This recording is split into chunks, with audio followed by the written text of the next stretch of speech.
I don't know if you've noticed, but our society has become more and more and more a cashless society. I don't know about you, but I hardly ever carry cash in my wallet. Some of you do, but I always try to have something. Of course, I have kids, and so if I have a little something, they're always needing, $1 here or 5 or 10 for this or that. And so if I have something, it doesn't last very long in there. But I don't have a lot because you really don't need it as often maybe as it used to be. And not only is it more and more common for people just not to carry much cash on them, but it's also become less and less common for people to write checks. Have you noticed this? I've got my checkbook here, okay? And it's amazing. More and more young people have never written a paper check. You know why? Because they don't have to. It's really not needed in so many ways anymore, and some of us do. But it's just it's just kind of how things change. But what's interesting about paper checks is that really, the paper's not really worth anything. Much of anything, right? But the thing about a check is that it's nothing more than a promise. That's really all it is. And it's as good as your word, as good as the people that they can trust you or not with what you're handing them. And, if you write a check and it's not signed, so you can't go take it anywhere. So there's not much in there anyway. So you write a check and you sign it and you fill it out and you give it to somebody. It's a promise that you have money in the bank. And it's a promise that if they take this to their bank or they go somewhere, they can cash it and they'll get paid. That's really nothing more than a promise that it's good for something, right? That's really all it is. But the problem is sometimes checks bounce, right? Because there's not enough money in there to cover it, and then you got to pay more money because it bounced and all of that, and so that happens. Sometimes a check can be forged. Your identity can be stolen, all kind of stuff like that happen, but a check can be forged. Someone else can sign your name on it. I mean, just all kind of things can happen. And so even if the check is a good check, really, not everybody trusts you. I know that might be a heartbreaker, but not everybody trusts you. And you might be trustworthy, but they don't want to take the risk of believing the promise. And so let's say you're going to go and you're going to put down a deposit on an apartment or somewhere, as my daughter and son-in-law recently had to do, or you're going to go to a closing because you're going to buy a house. They won't take your personal check, right? You'll have to get a money order or cashier's check because they don't trust you. All right? Enough. They might trust you a little, but they don't trust you enough to take your word for it. The promise of your check isn't good enough. But here's the deal. When it comes to the promises that God makes, you also have a choice to make. You've got to choose. You either believe them and claim them and act on them as if they are really true, or you live and act as if God's promises can't always be trusted, and so you got to find some other way to handle your situation and to handle your life. It's either one or the other. But God's promises are like money in the bank. You can count on it. And when you truly believe them, it will affect the way you live your life, the decisions that you make, the path you choose, all sorts of things, whether you really believe them or whether you don't. And that's what we're going to see in the next scene of our journey through the book of Acts, as we're going to continue our series on mission, the gospel to the world, and we're going through the history book of the New Testament. I've been joking with some people recently because this is the longest series I've ever preached in my life. I just want you to know that. And we've kind of hit a milestone today. You ready? This is part 50. Just writing that down was like shocking. And I know you're like, yeah, it's been forever, but we're almost done. After today, we have one more chapter to go through. But I've never done this before. And just so you know, Mike Beasley is trying me to go into the book of Psalms later. I don't know if I'm ready for that. I don't know if y'all are ready for that or not. But here we are.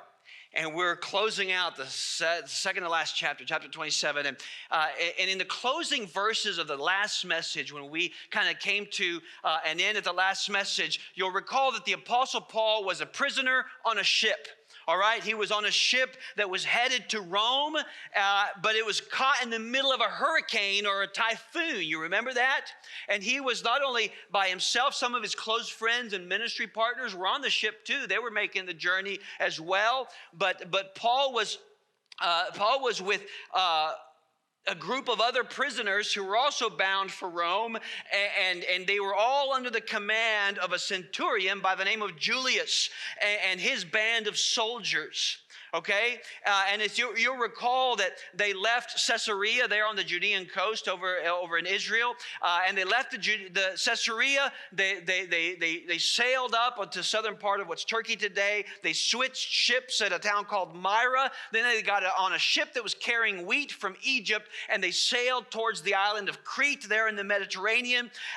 And the weather was just getting worse and worse. And then they were heading into the most dangerous season of the whole year to be out on the open sea. And the ship made it around the island of Crete to the southern part of the island to a little port called Fair Havens that was anything but fair. And Paul tried to get them to just stay there for the winter and stop and wait till the winter was over before going on to Rome.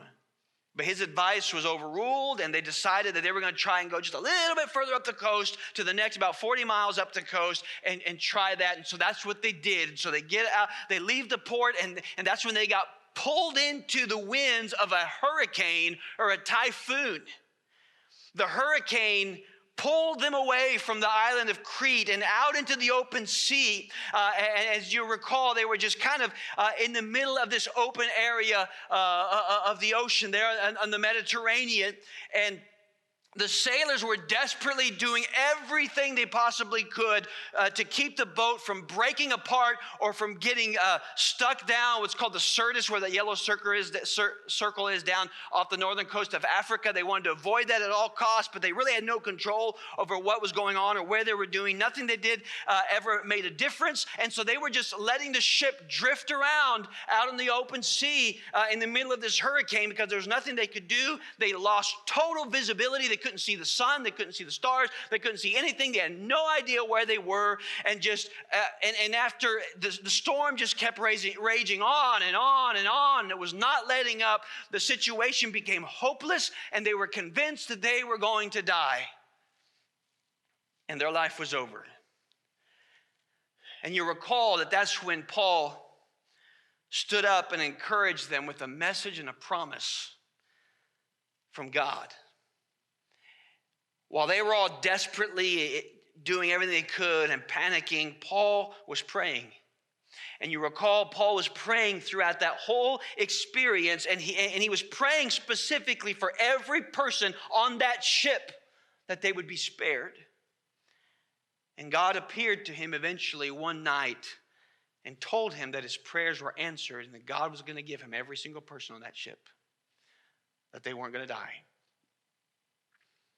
Not only would God get Paul safely to Rome, just like he had told him multiple times he was going to do, but he would spare the life of everyone on that ship, even though the ship wasn't going to make it.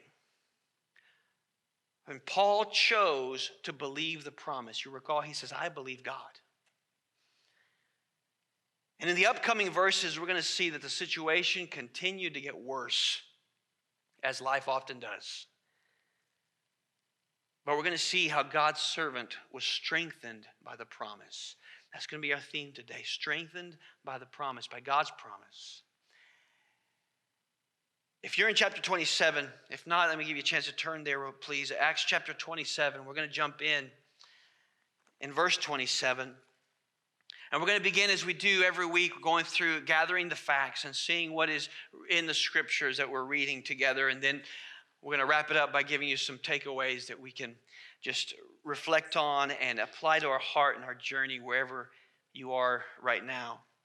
And so the first thing we're going to see is that the sailors try to escape. Look what happens in verse 27. And when the 14th night was come, as we were driven up and down in Adria, about midnight the shipmen deemed that they drew near to some country, some land, and sounded and found it 20 fathoms. And when they had gone a little further, they sounded again and found it 15 fathoms. Then, fearing lest we should have fallen upon rocks, they cast 4 anchors out of the stern and wished for the day. And as the shipmen were about to flee out of the ship, when they had let down the boat into the sea, under color as though they would have cast anchors out of the foreship, Paul said to the centurion and to the soldiers, "Except these abide in the ship, you cannot be saved." Then the soldiers cut off the ropes of the boat and let her fall off. This massive hurricane was going on 2 weeks. 2 weeks from when they had been pulled out of the island of Crete. They were approaching, it says, the 14th night since they got pulled out of Fair Havens. And Luke writes that they were drifting up and down, it says, in Adria, which today we know that as the Adriatic Sea, and that whole area between Greece and Italy, and that area up north is the Adriatic Sea, and that's where they were, drifting around. And somehow, remember, it's nighttime, okay? Somehow the sailors, they couldn't see anything, they didn't really have any information to go on, but somehow they suspected that they were approaching land.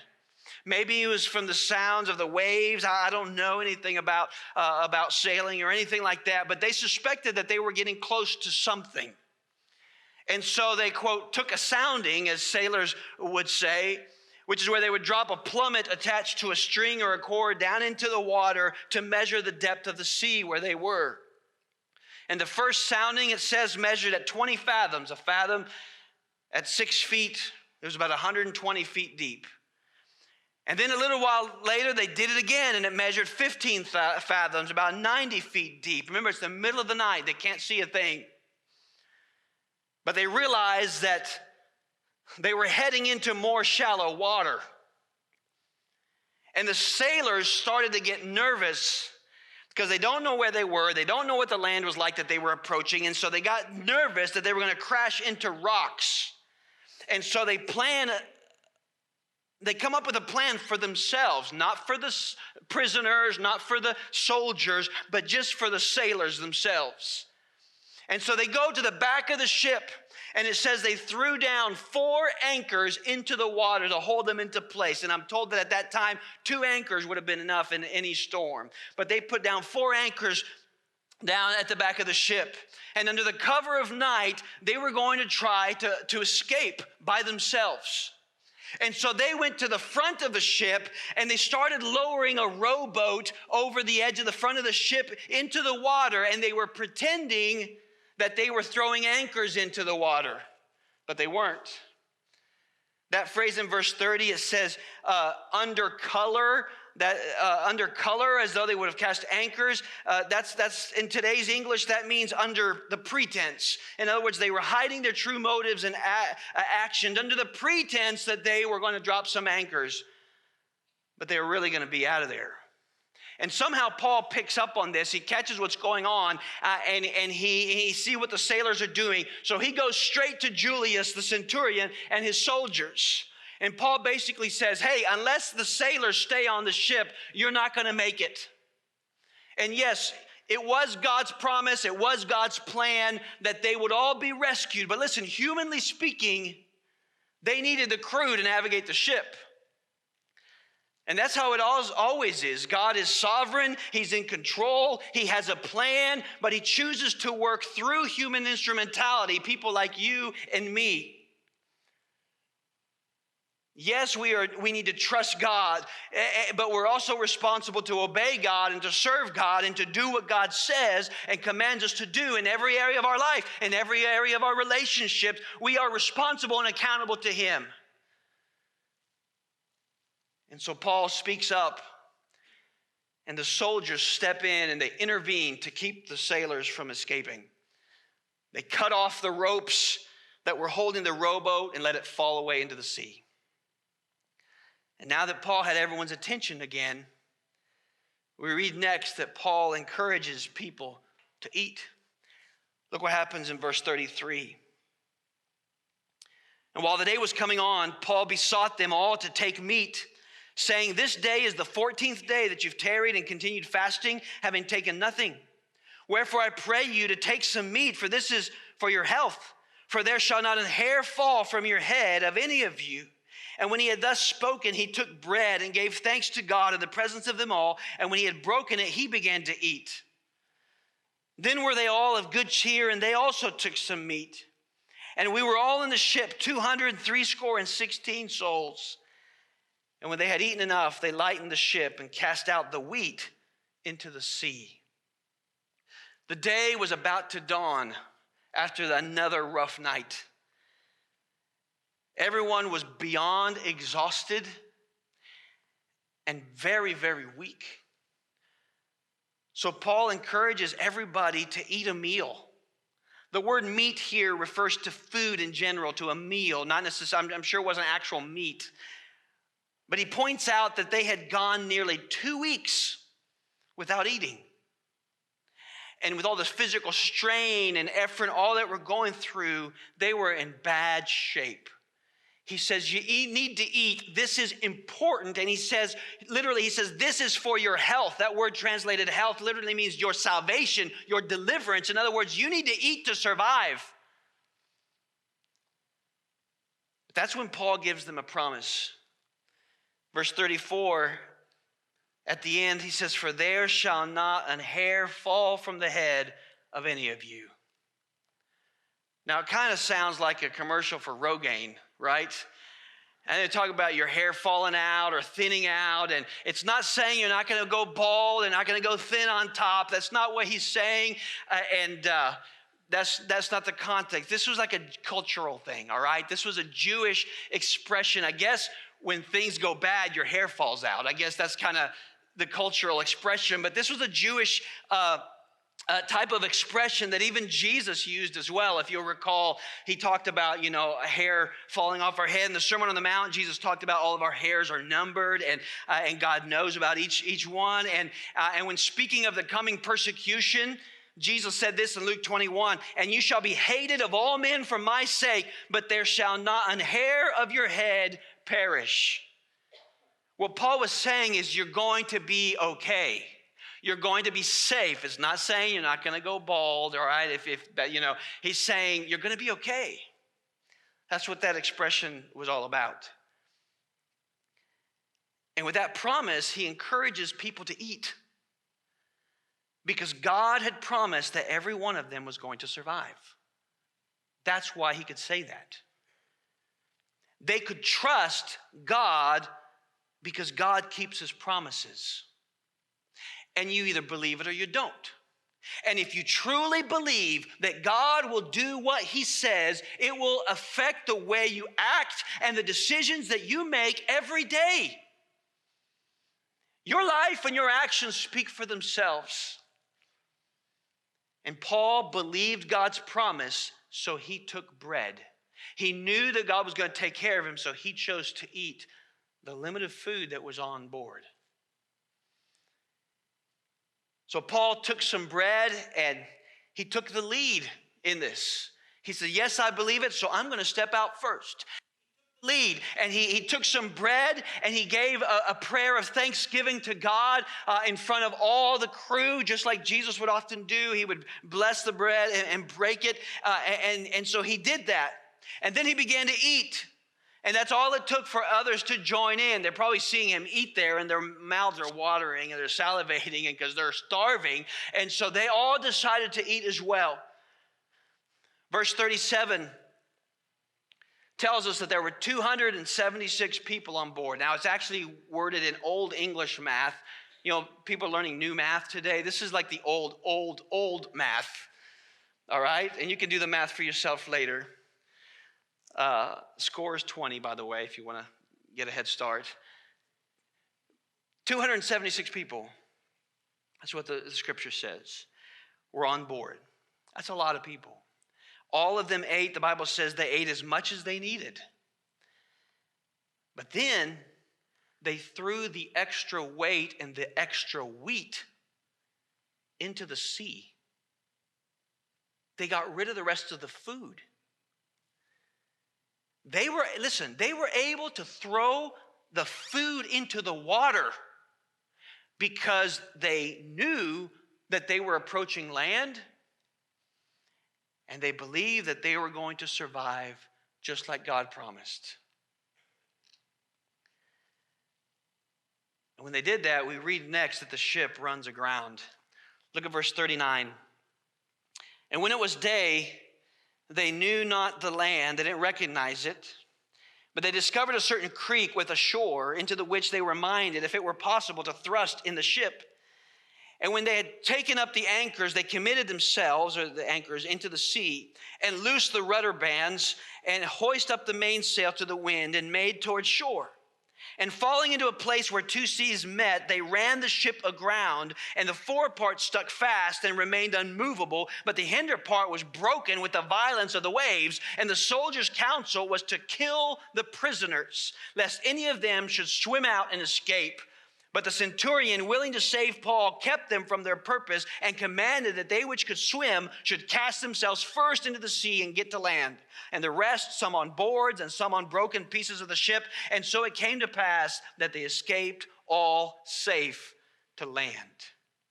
When they finally had enough daylight to see, they saw the land that they were approaching. It was an island, by the way, but they didn't know that. They didn't recognize it, it says. But they did see something promising.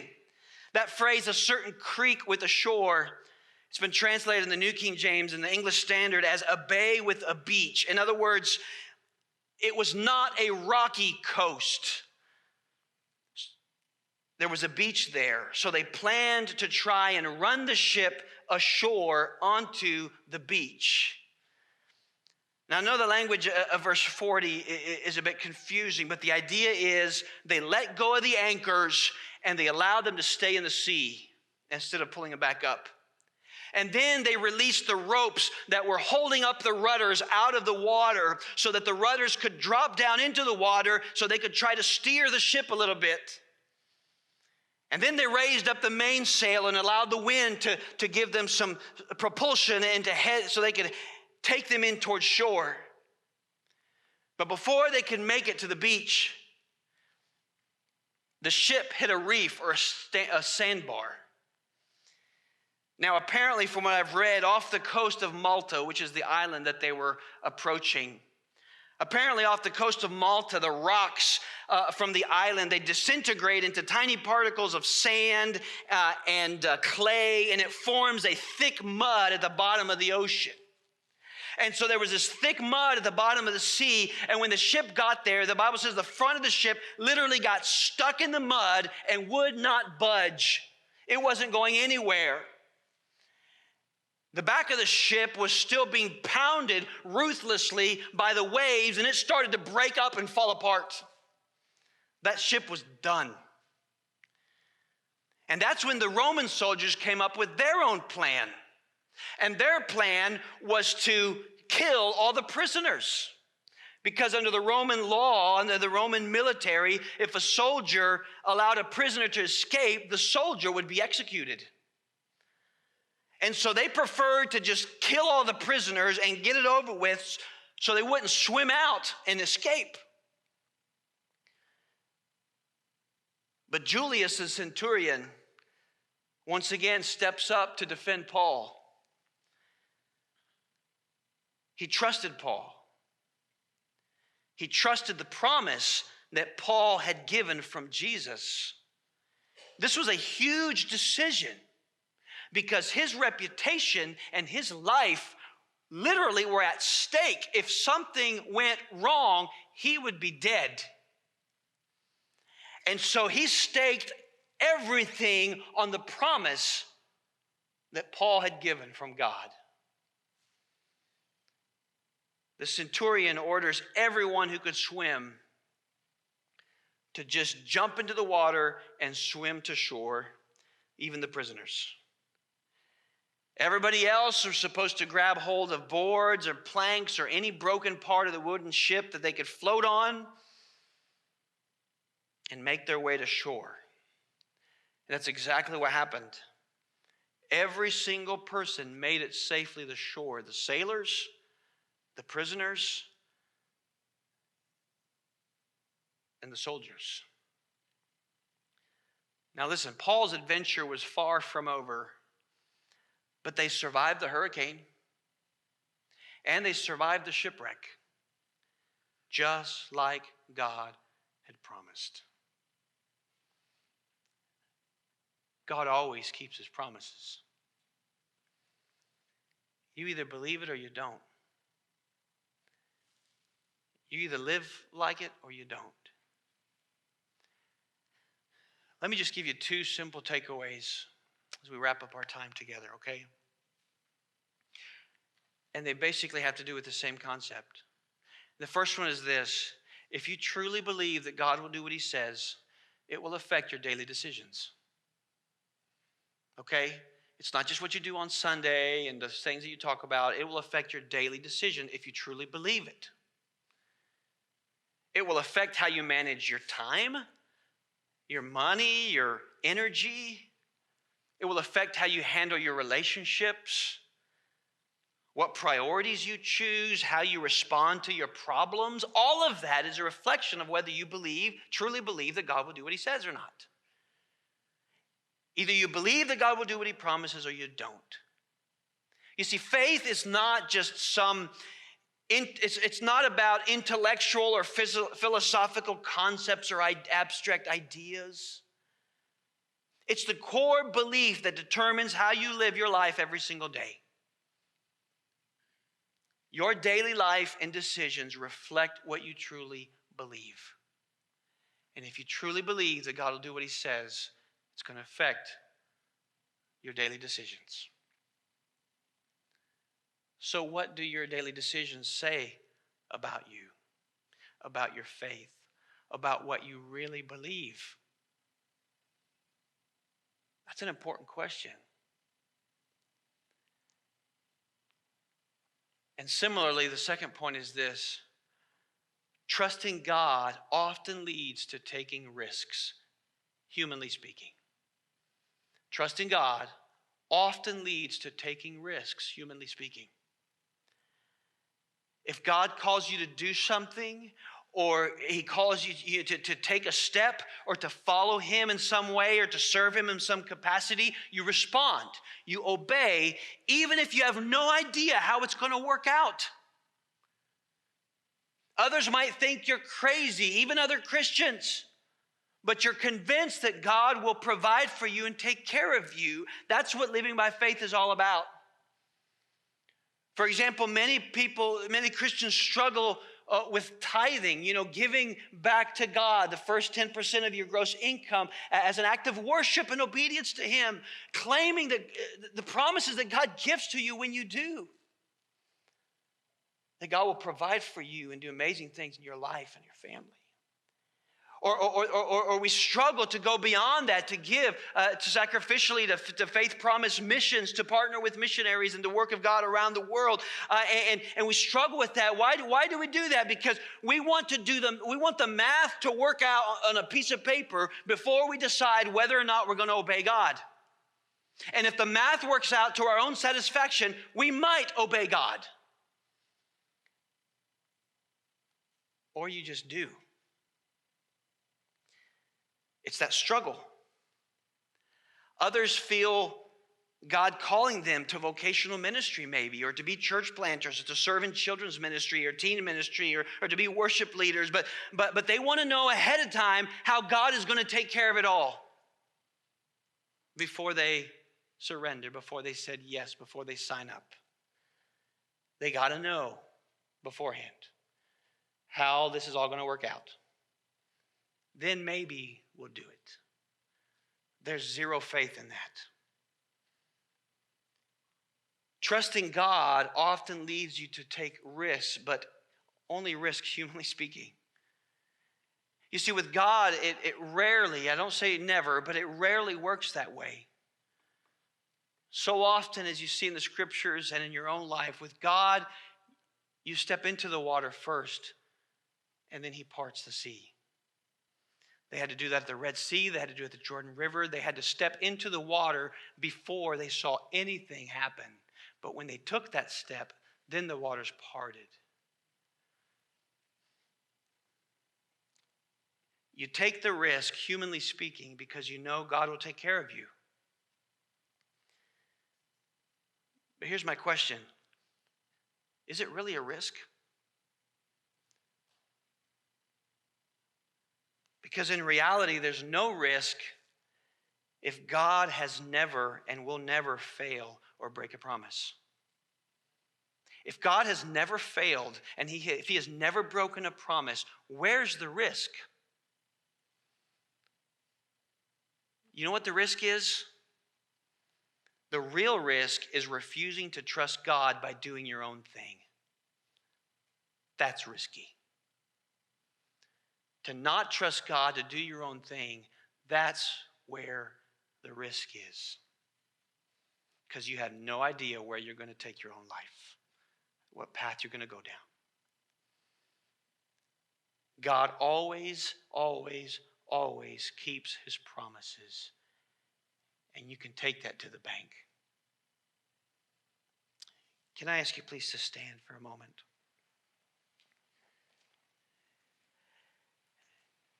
Can we just bow our heads and maybe close your eyes and just have a moment to reflect on kind of where you are right now. You know, where you are right now may look nothing like where the person next to you is at right now.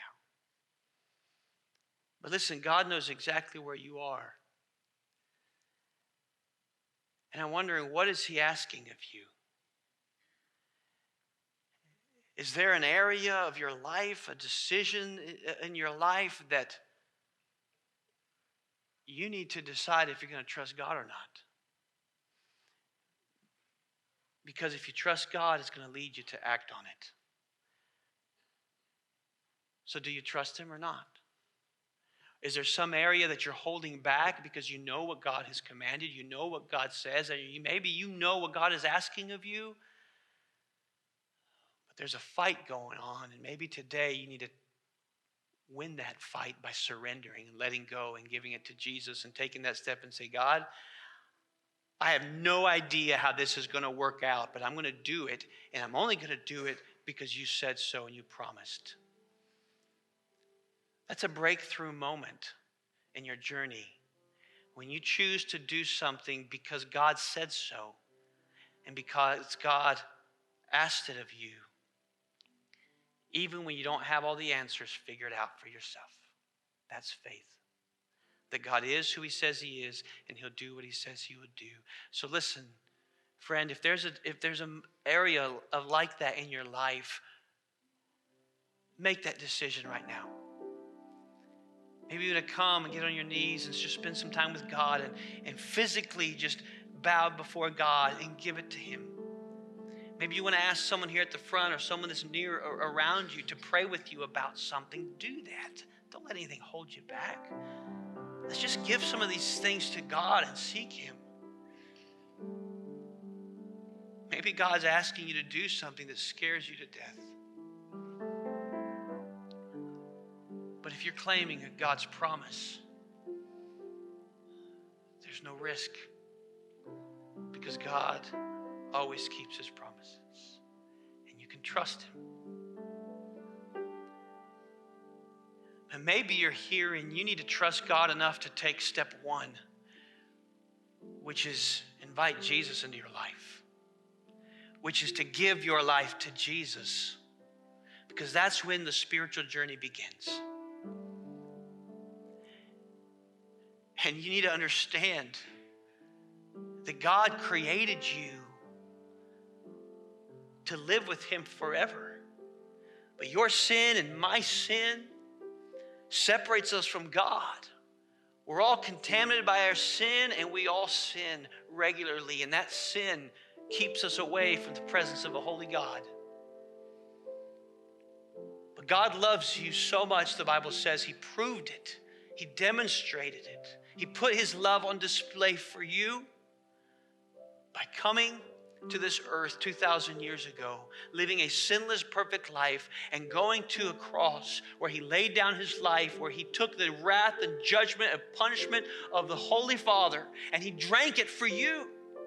He took the punishment that you deserve to take so that you could be forgiven and set free. Jesus died for you. And 3 days later, he rose from the dead. And Jesus is alive today. He's alive. And the message that he wanted broadcast to the world is that if anyone will believe in me and turn from their sin and trust in me and call out to me for forgiveness, I will save them.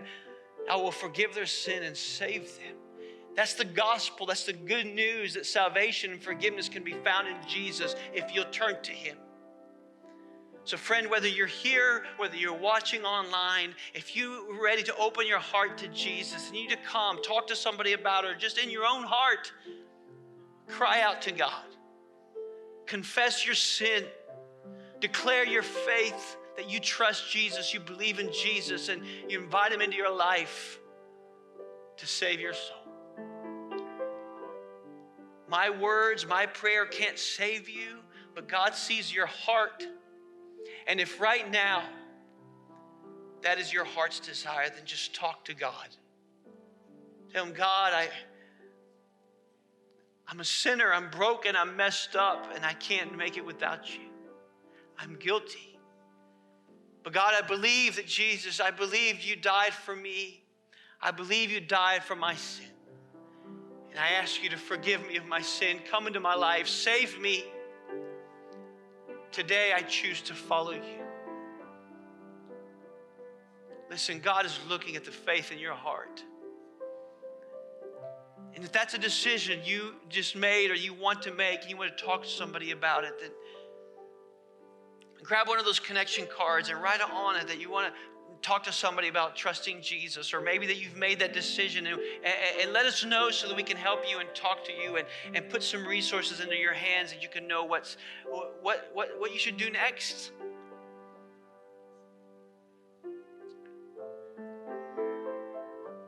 Right now, Brandon's going to lead us in a song of our response to what God has said to us. And listen, if you just need to worship God with your heart, with your voice, then you do that. Just lift this song as a prayer to God. But if there's something you need to pray about as others are already praying, then you do that. If you need to go talk to somebody and pray with somebody, you do that. If you want to come and trust Jesus as your Savior, you want to talk to me about it or somebody, then you do that. But let's just do anything and everything that God's asking of you. Take that step, make that decision. Trust God.